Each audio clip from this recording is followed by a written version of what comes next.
শোনো বাচ্চারা, একটা গ্রামের পাশে ছিল একটি খুব বড় পুরনো আম গাছ। আহা, কি সুন্দর ছায়া দিত বলো। গ্রামের বাচ্চারা খেলতে খেলতে এসে ডালে দোল খেত, পাখিরা এসে কিচিরমিচির করত।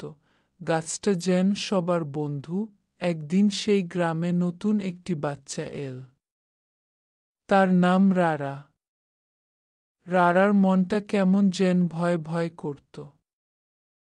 কারণ তার এখানে কোনো বন্ধু ছিল না। তাই সে চুপচাপ গাছটার নিচে এসে বসে থাকত। হাওয়ায় পাতাগুলো যখন সরস সরস শব্দ করছিল, মনে হলো যেন গাছটা বলছে, রারা, তুমি এত চুপচাপ কেন? রারা দুঃখ করে বলল, আমার এখানে কেউ বন্ধু না, তাই আমার খুব একা লাগে। গাছটা নরম গলায় বলল, সোনা, বন্ধু পেতে হলে আগে বন্ধুত্ব দিতে হয়। তুমি প্রথমে হাসো, কারো সাহায্য করো, ভালো কথা বলো, দেখবে সবার মন তোমার দিকে আসবে।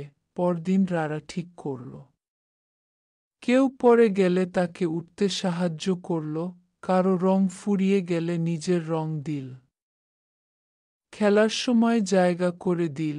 কিছুদিনের মধ্যেই আরে পুরো গ্রামই তো তার বন্ধু হয়ে গেল। রারা আনন্দে দৌড়ে গিয়ে গাছকে জড়িয়ে ধরে বলল, ধন্যবাদ বন্ধু। গাছটা পাতায় দুলে বলল, বন্ধুত্ব দিতে পারলেই পৃথিবী তোমার হৃদয়ে মানুষে ভরে যাবে।